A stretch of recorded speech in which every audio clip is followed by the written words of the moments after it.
Hello, everyone, and welcome back to English Talk with Luna podcast, the place where we bridge the gap between textbook English and the real world.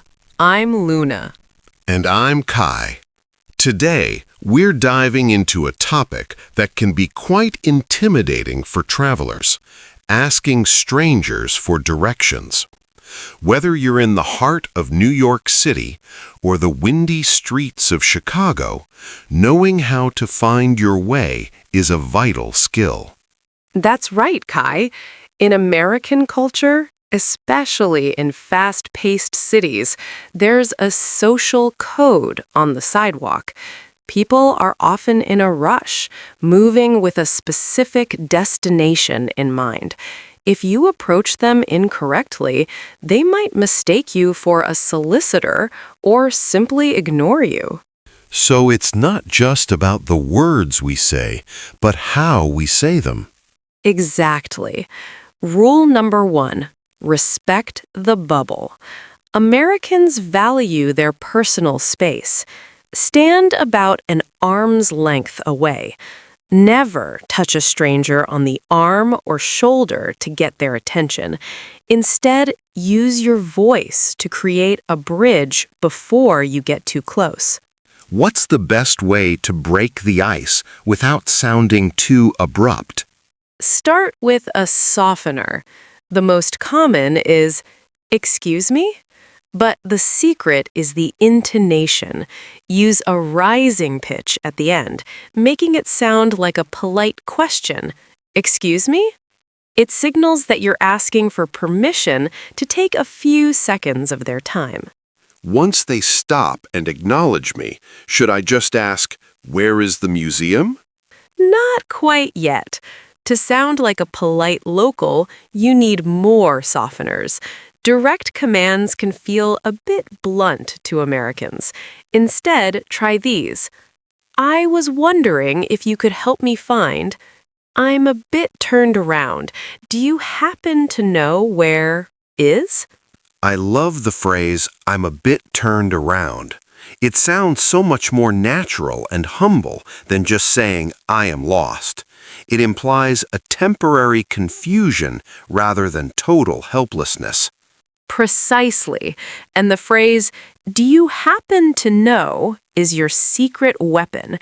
It's incredibly polite because it gives the other person an out. If they don't know, they don't feel guilty. It removes the pressure from the interaction. Luna, one thing that drives me crazy is the word block. Americans always say, "Go up 2 blocks" or "Go down 3 blocks." What exactly is a block? This is the DNA of American city planning. Most U.S. cities are built on a grid system. A block is the distance from one intersection to the very next one. So if someone says it's 3 blocks up, it means I have to cross 3 intersections? Exactly. And notice the words up and down. Usually, up means moving toward higher street numbers, like going from 34th Street to 36th Street, and down is the opposite. However, sometimes people just use them to mean further along this road.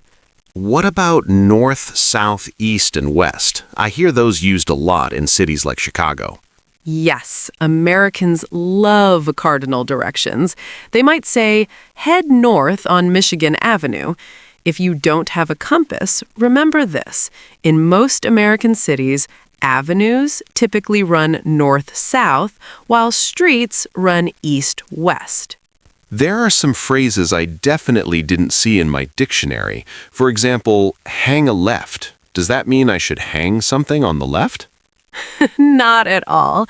Hang a left or hang a right is just a casual, very common way to say turn left or turn right.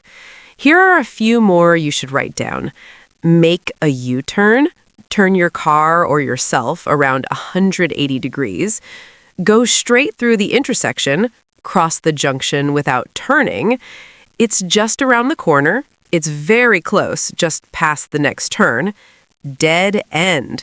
A street that leads nowhere. It has no exit. And what about you can't miss it? I hear that one constantly. That means the destination is so large or obvious that it's impossible to walk past it without noticing. It's an American's way of reassuring you that you're on the right track. America is huge. Sometimes a map looks small, but the walk is exhausting. How do I ask if I should actually walk there? Use the specific phrase, "Is it within walking distance?"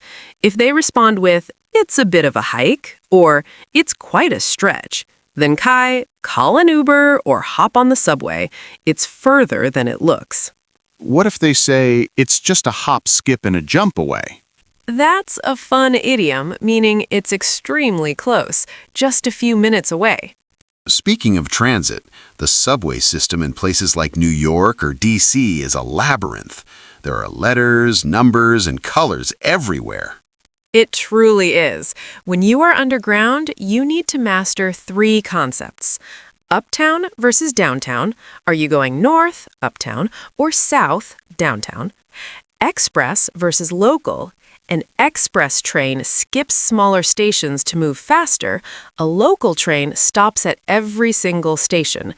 Don't get on an express if your stop is a minor one. The platform, the area where you wait for the train. How do I ask someone on the platform to make sure I'm on the right track? Ask, does this train stop at 42nd Street? Or is this the Uptown local? People on the train might have headphones in, but if you ask politely, they're usually happy to give you a quick answer. Luna, what happens if I do everything right, but the person responds so fast that I can't understand a single word? Do not just nod and pretend you understand. That's the biggest mistake. Use these rescue phrases. "I'm sorry, you lost me after the first turn. Could you repeat that last part?" "Sorry, I'm not from around here. Could you slow it down a bit?" You lost me is a great one. It implies that the information was too fast, not that your English is bad. Let's put it all together. Kai, you're in Midtown Manhattan looking for the public library. Okay, let's try. Excuse me? Sorry to bother you, but I'm a bit turned around. Do you happen to know where the New York Public Library is? The public library? Oh, you're actually pretty close. Head down this street for about 3 blocks. 3 blocks down, okay. Then you're going to hit 5th Avenue, hang a right there. Hang a right at 5th Avenue. Got it. Walk another 2 blocks and you can't miss it. It's the massive stone building with the lion statues out front. Massive building, lions out front. Is it within walking distance? Oh, definitely. It's maybe a 5-minute stroll from here. Perfect. Thanks a million. I really appreciate the help. No problem at all. Have a good one. You too. Great job. Now for a harder one. You're underground and confused between lines. Excuse me, I'm sorry to interrupt, but I'm trying to get to Brooklyn. Is this the right platform for the Q train? For Brooklyn? No, this is the uptown side. You need to head back up the stairs and go through the underpass to the other side. Wait, so I need to go to the opposite platform? Exactly. Follow the signs for downtown and Brooklyn. Got it. And is the Q an express or a local train? It's express during weekdays. If you need a local stop, wait for the R train. Oh, thanks for the heads up. I need the express. You've been a lifesaver. No worries. Take it easy. I noticed that after getting help, we don't just say thank you and run away. Right. Americans appreciate a positive closing to the interaction. Use these common sign-offs. Have a good one. Extremely common in the U.S. I appreciate your help. Have a great rest of your day. What about take it easy? It's a very friendly, casual way to say goodbye. It essentially means take care of yourself. One sensitive issue. We shouldn't always ask random people on the street, especially at night, right? Very smart point. If you feel like an area is sketchy, unsafe, or suspicious, don't stand in the middle of the sidewalk staring at your phone. It makes you a target for pickpockets. What should I do instead? Go into a coffee shop like Starbucks, a convenience store, or ask a building security guard. They are reliable and safe sources of information. We've covered a lot of ground. Let's recap the golden list of vocabulary from this episode. Block, the distance between two intersections. Intersection, where two or more streets meet. Crosswalk, the marked area for pedestrians to cross the street. Hang a left or right, turn left or right, casual. Go past, walk beyond a certain point. Around the corner, very close, just past the turn. Within walking distance, close enough to walk. Turned around, disoriented or lost. Express train, a train that skips smaller stops. Local train, a train that stops at every station.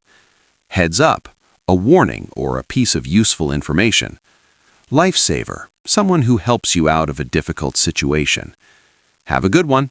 Have a nice day. Take it easy. A very friendly, casual way to say goodbye. It essentially means take care of yourself. Underpass, a tunnel for pedestrians under a road or railway. Now, repeat it one more time. The distance between two intersections. Intersection, where two or more streets meet. Crosswalk, the marked area for pedestrians to cross the street. Hang a left or right. Turn left or right. Casual, go past. Walk beyond a certain point. Around the corner. Very close. Just past the turn. Within walking distance. Close enough to walk. Turned around. Disoriented or lost.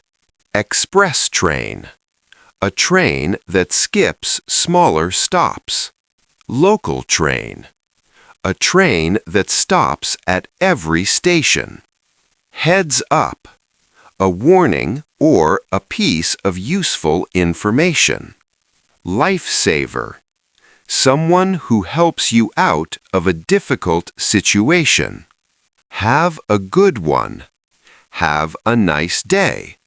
Take it easy. A friendly goodbye. Underpass, a tunnel for pedestrians under a road or railway. Kai, after our virtual walk through the city, how do you feel? Honestly, much more confident when you understand the rules of the game, from the approach to the specific terminology. It feels like a fun social exercise rather than a scary challenge. That's the spirit. Language is a tool, but confidence and politeness are what actually get you home. We hope this deep dive helps you navigate any American city with ease. Don't forget to practice. Try asking yourself for directions in the mirror or role-playing with a friend. Thank you for joining us on this marathon episode of English Talk with Luna. If you liked this episode, please give us a thumbs up and subscribe. Tell us in the comments what's the most confusing city you've ever visited. I'm Luna. And I'm Kai. Have a good one. Take it easy.